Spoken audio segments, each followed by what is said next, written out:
लेकर आप लोग आए हैं, क्या मामला? जो देवेंद्र कौशिक के साथ कल मारपीट हुई, उन्होंने सच्चाई दिखाई गौशाला की। उसके बाद जो मारपीट हुई उसकी हम लोग घोर निंदा करते हैं और उन्हीं के लिए और उल्टा उन्हीं पर मुकदमा लिखा गया। इसकी हम लोग घोर निंदा और डीएम साहब से मिलने आए थे इसी के लिए कि कम से कम अगर आदमी कोई सच्चाई बता रहा है तो ऐसे तो सच्चाई कभी आएगी ही नहीं सामने।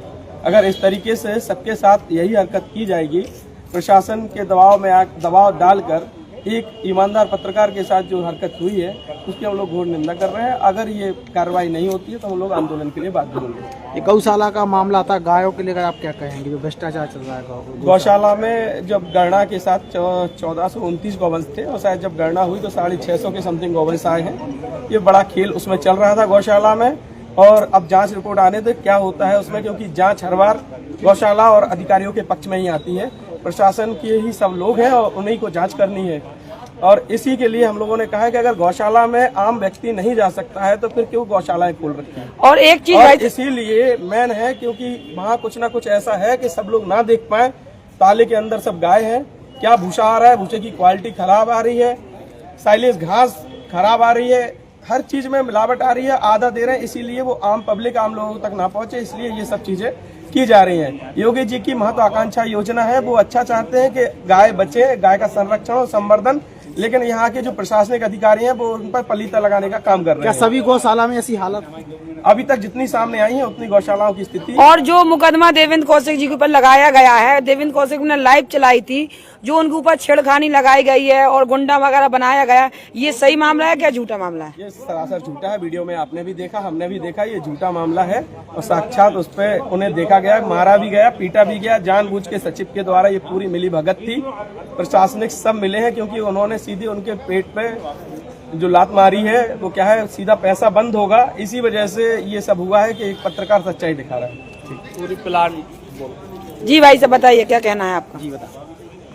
देवेंद्र कौशिक के ऊपर जो कल रात को जिला प्रशासन के दबाव में मुकदमा लिखाया गया, उसके विरोध में हम सभी लोग जिलाधिकारी ललितपुर के ज्ञापन देने आए हुए हैं। आपको बताना चाहें कि देवेंद्र कौशिक द्वारा परसों एक लाइव चलाया गया था जिसमें डगडगी गौशाला में गौवंशों की जो दयनीय स्थिति थी, गौवंश मृत अवस्था में दिख रहे थे, अचेत अवस्था में दिख रहे थे, उनकी आंखों से खून आ रहा था। इस सच्चाई का उजागर देवेंद्र कौशिक द्वारा किया गया था, जिसका संज्ञान जिलाधिकारी ललितपुर ने तत्काल प्रभाव से लिया और तत्काल जिला पशु चिकित्सा अधिकारी को डगडगी गौशाला में भेजा।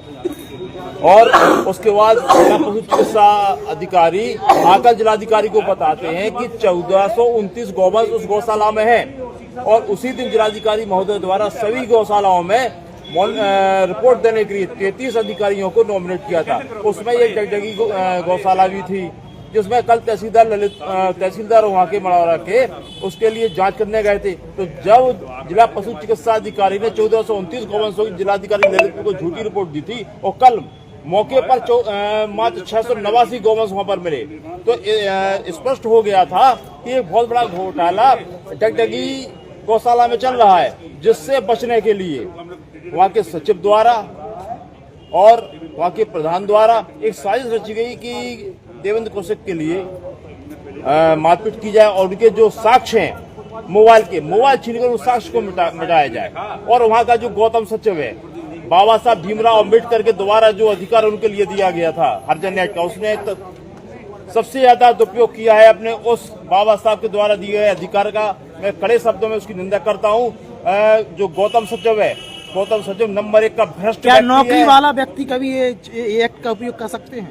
देखिए, नौकरी वाला व्यक्ति अगर ड्यूटी पे नहीं है तो कर सकता है, ड्यूटी पे था तो नहीं कर सकता था। और अगर उसने किया है तो सही तरीके से जिलाधिकारी ललितपुर को संज्ञान लेके, क्योंकि मैं एक ये मांग और करता हूं कि जिलाधिकारी head of the criminal administration होते हैं और उनके सामने दोनों रिपोर्ट स्पष्ट हैं, जिला पशु चिकित्सा अधिकारी की और तहसीलदार की।